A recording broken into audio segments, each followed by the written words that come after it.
So what is the mentality that's required to win and thrive in an AI world, in a world that is changing so rapidly? Goldman Sachs estimates 300 million jobs displaced. McKinsey, 1,200 million US workers will be replaced by automation. IBM estimates 40% of the global workforce will need to completely reskill. I want to take a minute here and just speak to the guys. I want to speak to the men here in the audience. Ladies, you could be here, that's fine. I want to speak specifically to the men here, because I reach tens of thousands of men, and I'm very grateful for that. I reach tens of thousands of you guys every week on the channel, and I'm just so honored that you would subscribe to the channel, comment below, and it means a lot to me. It's really opened my eyes to the pains and the suffering and the opportunities out in the market. But there are three specific mentalities that I see pop up often in the comments that I want to address, because I think that they're off base. And you may disagree with me, you can leave them in the comments below. I would love to hear that. But there's three particular types of mentalities that I think are kind of toxic to your success in this environment. And then I'm going to break down my mentality and how I'm trying to address and evolve in this new world. So the first mentality I want to address here is that AI is fake and it's overhyped. And the comment typically looks something like, well, they've been saying that AI and robots will take my job for decades, and I'm still here. Okay? Let me just say, how does that mentality serve you? Right? If you're right, and the AI and the robots won't take your job, and it's all gonna go, it's not real, it's all fake, it's all just a big Ponzi scheme. If you're right, what are the implications? But what if you're wrong? What if you're wrong? What if the AI has hit this point where it's able to be absorbed into systems and replace jobs with speed and scope that is unprecedented? What if? What if you're wrong? What if you haven't been dedicating yourself to listening to podcasts and reading books and testing out programs? What if you don't have the skills to adapt in this new world? What if your business hasn't adapted the new AI software, or hasn't added AI robocallers and answering services, and you don't have AI landing pages, and you're not using AI agents? What if? Now, again, you might say I just wanted to address this because I think personally it's a very dangerous place to be, because if this stuff is for real, guys, you're not going to be able to support your family. You're not going to be relevant, respected, financially free.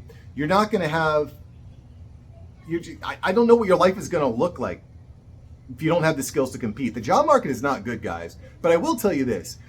The job listings that are out there, everyone is looking for people that are, at the very minimum, interested in innovating with AI. So I just want to address that mentality and just ask you the simple question. What if you're wrong? What if AI is for real and it is going to impact the way that money is transferred, the way that problems are solved? Okay. If you think that I'm wrong, think I'm being a jerk, type in the comments.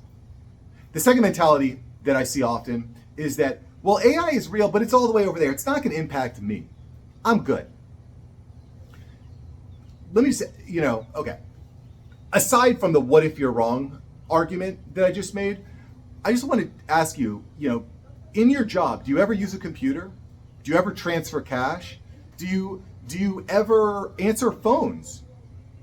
If you answered yes to any of those questions, AI can and will impact, in my opinion, can impact what you're doing. It's already happening, guys. I talked to a guy earlier today who's in customer service.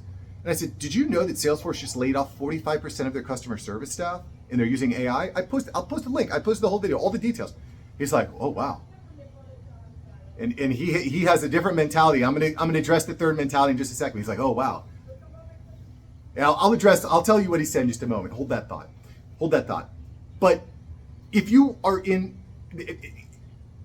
I think we potentially maybe underestimate all the different places that AI and robotics can play a role. I posted a video a little while ago, and someone responded to it with this response. They said, well, I work in a warehouse. AI can't do what I do. I'm good. You know what I mean? I work in the warehouse. I'm okay. Guys, I recorded a video on this too. I'll post a link to it here. Amazon now has over 1 million robots working in warehouses. They are very close to the point where there's more robots in warehouses than humans. And this is not just an Amazon thing. Walmart's doing it. All the big retailers and distributors are using robots for logistics. So look, what if you're wrong?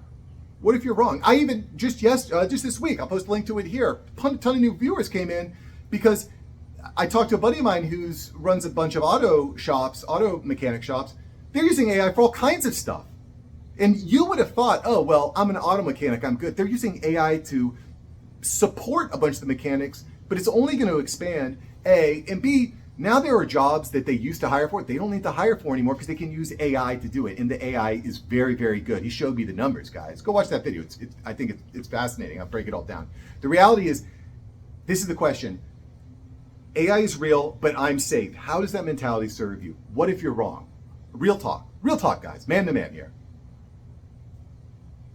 Third, when AI takes over, I'm just going to move out into the woods. And that's what this guy said. He said, oh, well, I work in customer service. If AI takes over, I'm good. I live out in the boonies anyways. Okay. I spoke to another neighbor friend of mine here, and he's an Indian worker. He works in IT. And I said, are you worried about AI? He's like, yeah, I am. If AI takes my job, I'm just gonna move back to India. I'm like, do you want to move back to India? What's your wife gonna say when you move back to India? What are your kids? You got a 10-year-old or 14-year-old kid. What's he gonna say when you move back to India? He's like, yeah, they're probably not gonna like it too much. They like it here. They got their friends, their family, or they got friends and family and school, church, all that stuff. I'm like, yeah, they're probably not gonna like it. And this is the point, guys. Are you personally, is your family gonna be happy if it's like, AI took my job, I'm just gonna go live out in the sticks and I'm gonna grow mushrooms? Like, I don't think that is gonna work, A. And B, real talk to all the men out there. I'm saying real talk a lot here. I don't know why. I just want to be real and raw with you. But we, as men, have responsibilities to our communities, to our churches, to local businesses, to our neighbors, to our families. We have a responsibility, guys. It is not acceptable for us to just drop everything, leave everyone else to solve problems, and go and live in the woods. I really don't respect that mentality. Okay, and if that is your mentality and you want to back it up, put in the comments below. But I believe that as a man, as a father, as a leader, I have a responsibility in my community. I can't just say, oh, hey, I took my job, peace out. Guys, I was playing basketball for 3 to 4 hours this morning. I'm in a church group. I'm going to HOA meetings. Like I'm a member. You're a member of society. You can't. It is unacceptable for your mentality to be, I'm just going to disregard AI. If it happens, I'll move out to the woods. A, you've got a responsibility. B, at the end of the day, I don't think you're going to be happy doing that. Men need something. We need something. And a lot of times work is that something that makes us feel relevant, that gives us the respect that we need, that helps empower us to be financially free. And again, those are the kind of the 3 core concepts that I think men really need. That's what I really need. Relevancy, respect, financial freedom. That's what I want. Okay, I don't need to be a millionaire. I don't need this YouTube channel to reach hundreds of millions of people. I don't need that. I just want to be relevant, respected, financially free, and I'll be good. I just want to keep getting better and better. Okay, so I've covered the 3 common mentalities that I disagree with, that I get in the comments. By the way, if you like what I'm saying here, please like and subscribe to the channel. I'm bringing you fresh videos 6 days a week. Why? Just because I love it, and the comments I get are so sick. So, yeah. So let me share my mentality with you here too, and how I'm attacking the AI revolution. Because don't get it twisted. There is a revolution happening in AI and in the workplace. Okay. So the first core concept here is that the problems that I'm solving now are not going to be the same problems that I'm solving in 2 years. The problems I'm solving now, I want to train and I want to use AI to solve those problems so I can move on to new problems. Okay. This makes me more valuable in the future. It makes me more valuable to clients, to customers, to bosses, leaders. Makes me more valuable if I can use AI to solve problems and then move on to the next one. So I can say, oh, Jim, you got that problem over there? Oh, I know how to fix that. I'll just come over. We'll implement the AI. You'll pay me a few $1,000. You got the AI. Good, cool. Now I'm going to move on to the next problem. It's just learning. And to expand on that, I'm of the mindset that I'm going to need to reinvent myself every 2 years for the rest of my professional life. I've just accepted that. I'm gonna need to continue to read, continue to learn, continue to listen to podcasts, continue to test new things, continue to go to networking events, continue to talk to people. I'm just gonna need to continue to reinvent myself. And I honestly, I think a lot of people are like, oh, that sounds like a lot of work, Mark. I got a comment the other day, Mark, you're exhausting. I'm driven, baby. We're here to freaking win. You know what I'm saying? We're here to win. We're not here to lay up and lay down. We're here to win. So I'm gonna reinvent myself every 2 years for the rest of my life. And by the way, I was talking to someone the other day, they said, Mark, that's nothing new. That's the way that successful people have always been. They're always reinventing themselves. All right. Third, hope for the best, plan for the worst. And this kind of goes back to those questions that I asked before, like, what if you're wrong? I hope things are great. I hope that the problems I'm solving today are good moving forward, but I'm going to plan for the worst. I'm going to make moves like my life depends on it. Because these little ones, as you can see behind me, my daughter here dancing and trying to get involved in the video, they're counting on it. They're counting on it, right? They're counting on that optimism. If you come home every day with a cloud over your head, that impacts them. We can't let that happen, boys. We can't let that happen. Fourth, I want to build real relationships and network. And it's very easy as men to fall in this lone wolf mentality. I don't want to do that. I want to make sure that I'm out there, I'm making moves, I'm networking, I'm finding interesting people to work with. When I get in the car, if I'm not listening to an educational podcast, I'm getting on the phone and I'm calling someone to see what they're working on, what they're interested in. Why? Because I want to team up with thinkers, with founders, with people thinking indifferently and solving interesting problems. I want to go in there and shore up their weaknesses and have them shore up mine. That is, I just think this partnership mentality is really important. You can't do everything. I've tried it, it's tough. I want to team up with people that can help me become better. I want to stay debt-free and I want to own assets. We want to stay lean and mean, boys. That's where I'm at here. I know that's not always possible. You got a mortgage, you got car loans, maybe you have student loans. I want to try to eliminate that. I want to be debt-free and I want to own assets. And what do I mean by assets? Assets are things that accrue in value or pay me out. Okay, a car is not an asset. A car is a liability. A car depreciates in value. Houses can be assets, but it depends. That's tricky. I'm not a real estate advisor. I'm not going to get into that. But I want to own things that accrue in value.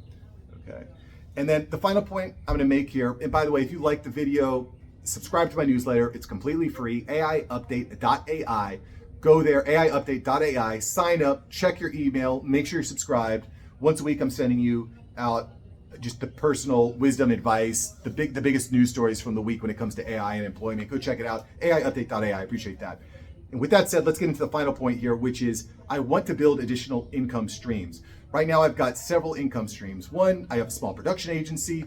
We handle editing and multimedia management for a few businesses. I'm the CMO for a large SaaS company, or let's say mid-sized SaaS company. We're doing about 3.5 annual recurring revenue. And I'm the chief growth officer there. And that is just so fun. I'm having so much fun doing that. There's so many cool tools to play with. So I'm doing that. I have the YouTube and AI education that I'm building out here, which makes me a few $100 a month. It's nothing serious, but I just love doing it. I find it very interesting. The comments, the connections I'm making are so sick. And if I lose another job or if I lose too many customers, I can say, okay, cool. Now I can dedicate more time to this. I have an income stream. I have a proven model. Let's throw gasoline on that. And then I have investments, Bitcoin, various crypto. I've got investments in a bunch of the Magnificent Seven. So I'm investing money that's accruing in value too. Not day trading. I don't have the time or the patience. I don't like gambling. But these are some of the income streams that I think we should be thinking about. How can I generate more income streams?